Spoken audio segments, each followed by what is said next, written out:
Welcome to Biggest Spoilars, the destination for exclusive spoilers, latest updates.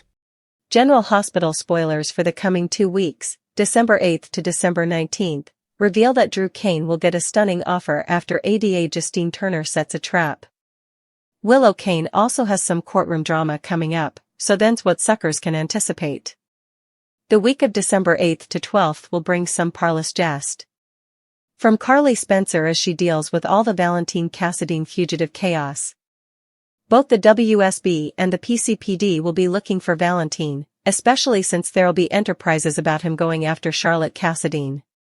Still, ADA Turner might suppose they can make that work to their advantage if they set some kind of Charlotte-related trap for Valentine. Whatever the case, Justine will indeed have a plan that she shares with Nathan and Dante Falconeri. Nathan will put someone under arrest soon after, but will that involve Valentine or someone differently? Could Charlotte get arrested for the lab break-in mess and expedients that it'll force Valentine to turn himself in?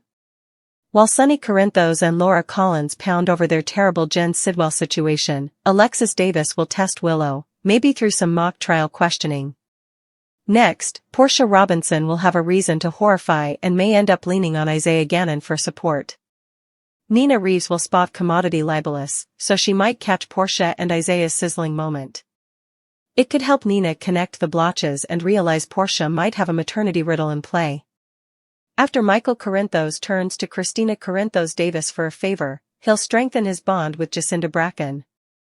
Over with Britt Westbourne, she'll be touched once she sobers up and realizes how tenderly Jason Morgan took care of her. Still, Jason will eventually get updates on Sidwell blackmailing Sonny and will surely be mealy about that. Other GH spoilers say Drew will get a stunning offer, so perhaps Kai Taylor will want to work with him to find out who his real shooter is.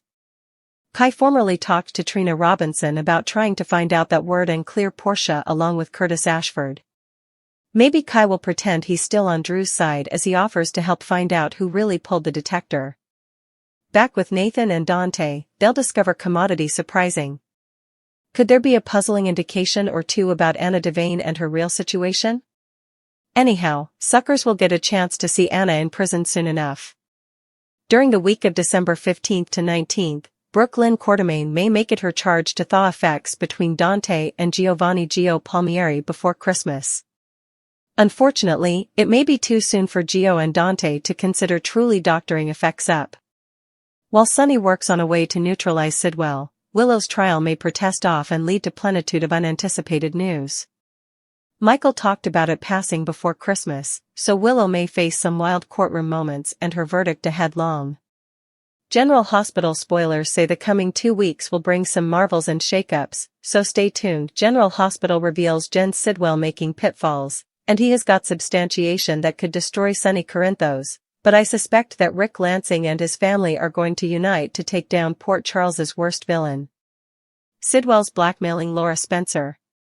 He's got snaps of her with dead Dalton and now he's making insane demands. Easily, Sidwell has the upper hand, but that might not last for too long. General Hospital Sidwell makes his demands so, ever since we saw Professor Hank Dalton's cadaver in Laura's box, we knew trouble was coming and it showed up at her door while Kevin Collins was busy doing commodity differently. Jen Sidwell marched into Laura's apartment with a print of her gaping at dead Dalton in her box. So Laura tried to say she can claim it's photoshopped, but her kick failed when Sidwell showed Laura the alternate print, the one of her Sonny and dead Dalton, like a terrible selfie. Also Sidwell teased Laura, saying that her calling Sonny into this was a real gift to him. So also Sidwell demanded that Laura is going to do whatever he says that she has to. And if Laura complies and does what Sidwell wants, also the PCPD will see the prince and Laura can stay alive and out of captivity and so can Sonny. And also sleazy Ezra Boyle showed up and Sidwell said Ezra is going to be their liaison. So Laura offered to just step down as mayor and let Ezra take over. But Sidwell said the choosers want her, not Ezra. So this is how it's going to go. Sidwell earning more influence on Laura on GH, and at that point, as if effects weren't bad enough, little Ace Cassadine started crying and Sidwell realized, oh, that's one further thing he can hold over Laura's head. Because Sidwell said, everybody has their price and now he knows hers. So, of course, Laura was distraught and she was blubbing. when the villains left. She knows she's got no choice but to do Sidwell's bidding, especially because her espoused brat/grandkid, Ace, is on Sidwell's radar. Laura and Sunny trapped Sidwell's substantiation and pitfalls escalate on General Hospital Plus. Laura of course doesn't want to interlace Sunny. And that's what she tells Kevin. Formerly she updates him on Sidwell's demands. But before Laura can advise Sunny, it looks like Sidwell may actually beat Laura to the punch, because by the end of this week, Sidwell is over at Sunny's house telling him that he has got further than enough ammo to put him and Laura both down. So, we've seen Sunny trying to take a further politic approach to Sidwell so that the thoroughfares of Port Charles don't run with the blood of a mob war, but that option may be off the table. And I still maintain that Sidwell is the one who blew up the extension, and this has been a long time coming. Sunny is enough benevolent mob master, but Sidwell, he's downright dangerous. So, I suppose Sunny is going to have to destroy Sidwell. A brotherly alliance. Can Sunny and Rick Lansing unite against a common foe? And I suspect Sunny may bring his family Rick Lansing on board to help him. Or Sunny may entrust in Rick just to bandy legal options for him and Laura, and also Rick may bestow to help his family take on Sidwell. So, right now we've got Sunny and Rick in a good place. They've made peace. They're getting on. And we know this is huge because while Sunny and Rick are natural half-sisters, they've been adversaries for decades. So, it's enough cool to see them on the same platoon and playing nice. And actor Rick Hurst said he's super agitated that Sunny and Rick are eventually getting on and have buried the hatchet. He said he loved the dialogue where Rick was telling Sunny that them being close is what their mama, Adela, would have wanted. And I just loved that. So, I can see Sunny deciding that he can trust Rick to team up with him so they can eventually get relief of Sidwell as a trouble. And I do suppose Rick will be down for it. Now, he's not the bold Joe if it comes down to a road fight, but if it's in the courtroom, Sunny knows Rick is a beast. Jason Morgan's part and the Britt Westbourne connection on GH. Obviously, Jason Morgan will be helping as well. But we've also got him kindly distracted by his Britt Westbourne issues right now, especially because her health appears to be getting worse. Jason is scarified when Britt collapses this week. Plus, indeed though Rick and Sunny are getting on, we all know Jason and Rick have no way liked each other. Now, if you're a longtime General Hospital watcher, you may flash back in the day what a big sore spot Jason is for Rick. He was always so jealous of how close Jason and Sunny were, more like sisters than he and Sunny ever were. But I'm guessing Rick and Jason can put their issues in the history and take the approach of the adversary of my adversary is my friend so that they can work together to get relief of Sidwell one way or another.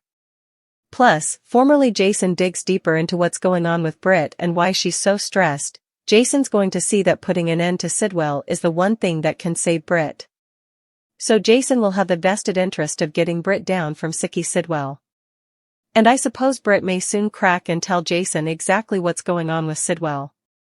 Unveiling Sidwell's crimes on General Hospital. A dream team forms in Port Charles. Britt may tell Jason how Sidwell controls the boluses of the drug that's keeping her Huntington's under control and that Sidwell hovered her and also he killed Dalton right in front of her as an assignment. And also when Sunny updates Jason on what Sidwell is doing to Laura and the prints that he has, Jason may partake what he set up out from Britt. And also Jason, Rick, and Sunny can work together to take down Sidwell. It's kind of a dream platoon if you suppose about it. Rick can handle legal matters, filing injunctions, taking on Sidwell's businesses in the courts, and Jason can be the muscle and work with Britt on the lab angle, and Sunny can be in charge of guarding Laura and himself and using the peers and his mob influence to take on Sidwell's dirty business interest. Obviously, this has to be a skulk attack because Sidwell has outright told Sunny and Laura that he'll turn them into the bobbies if they don't do what he says. The final showdown. Will Sunny and his platoon take down Sidwell for good on GH? Plus, Laura really needs Sunny to handle this with her because Kevin can't stick around too long. Actor John Lindstrom had to return to Atlanta to renew taping Beyond the Gates. So, unless Sidwell is just going to kill Kevin, we're going to see him have to leave city again soon. And also Laura is going to have to deal with this Sidwell/Dalton mess without her hubby's help.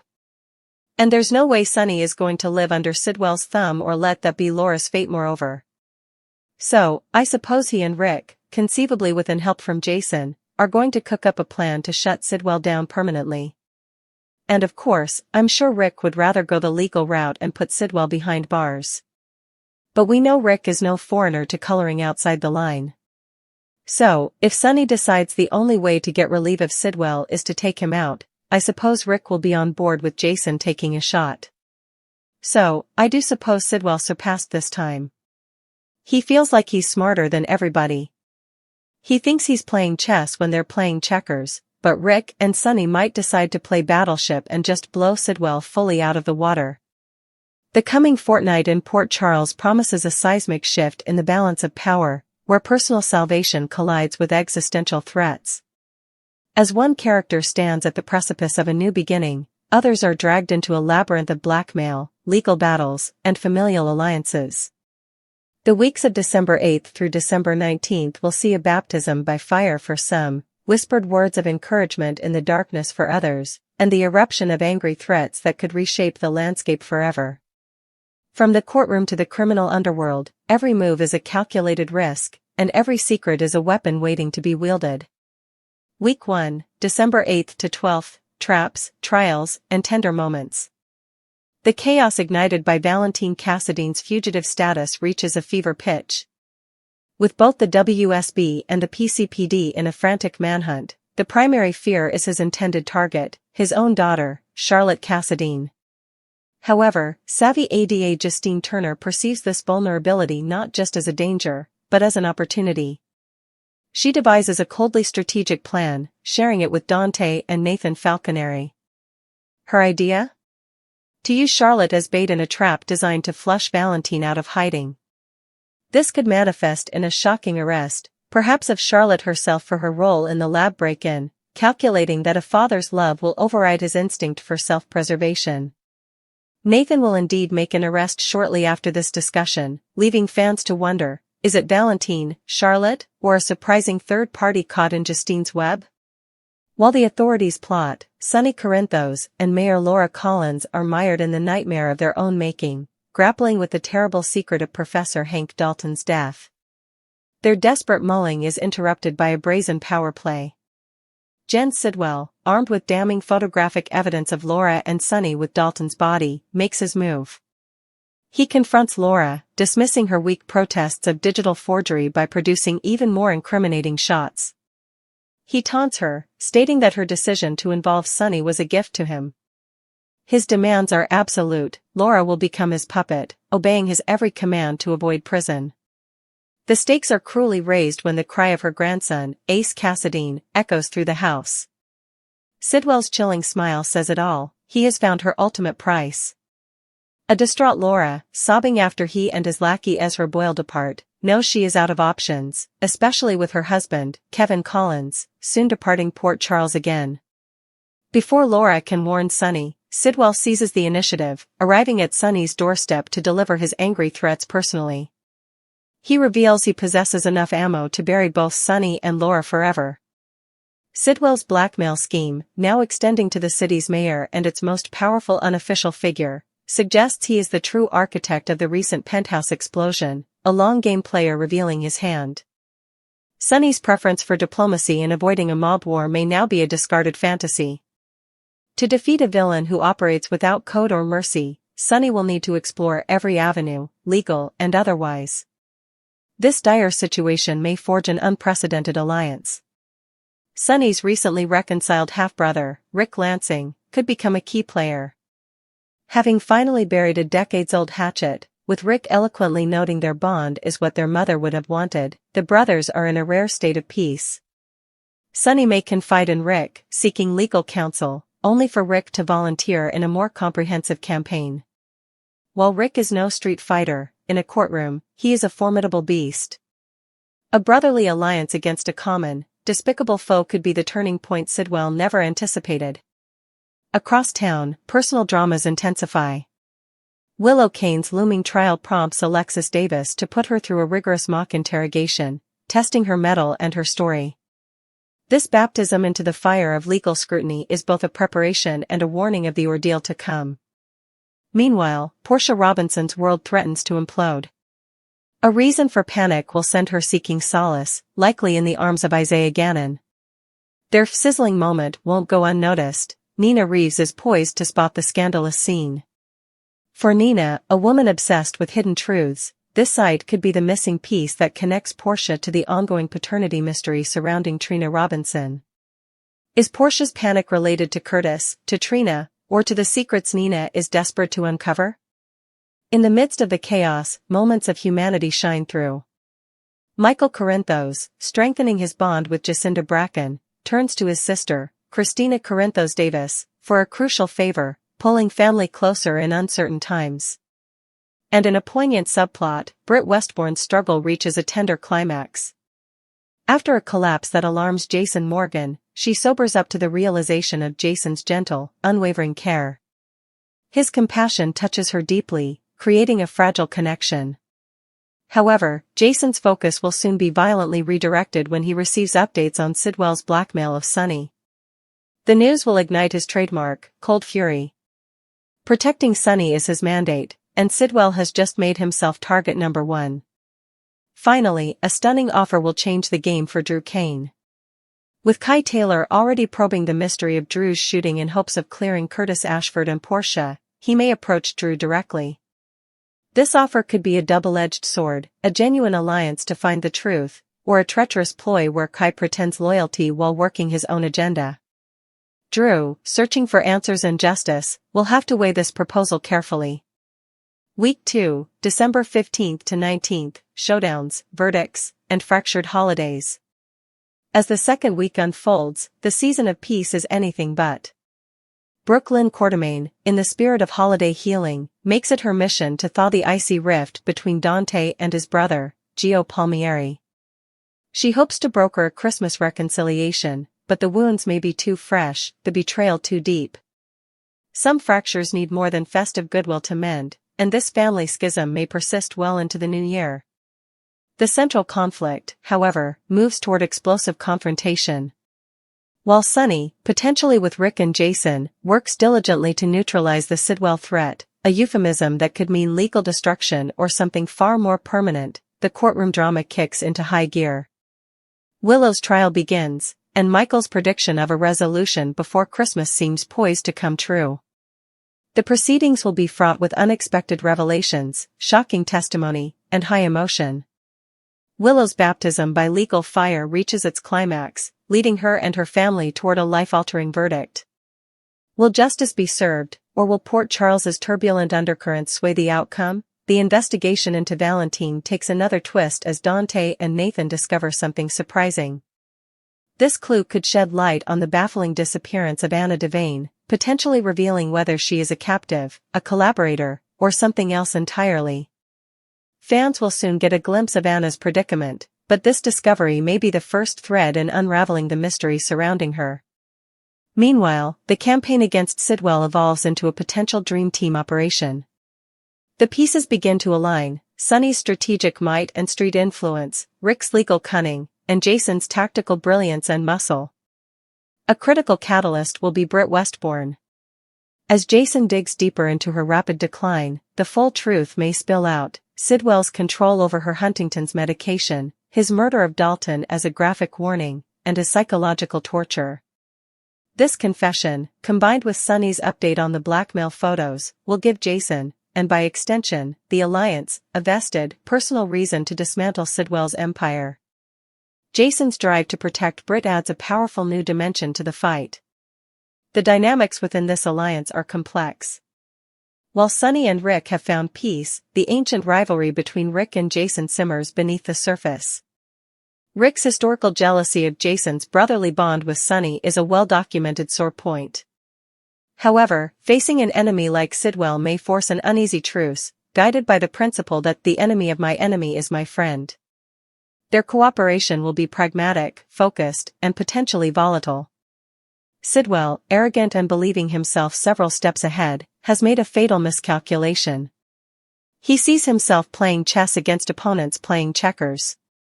He fails to account for the raw, unifying power of a threat to family, to Laura's grandson, to Britt's life, to Sunny's entire world.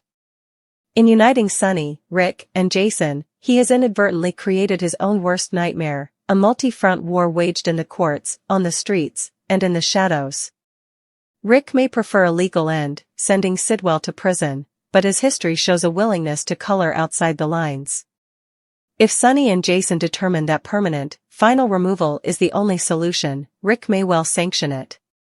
Conclusion: a Port Charles on the brink. The next 2 weeks on General Hospital are a masterclass in escalating tension.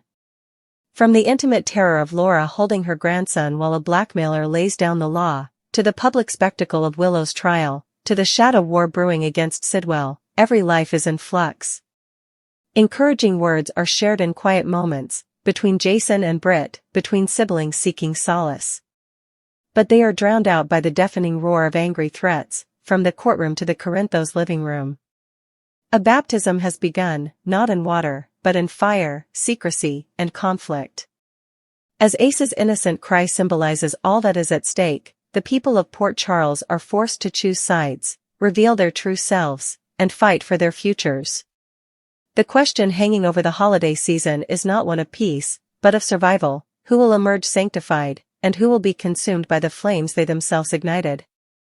Stay tuned for shockers, shakeups, and the definitive beginning of the end for Port Charles's latest, and perhaps most sinister, villain.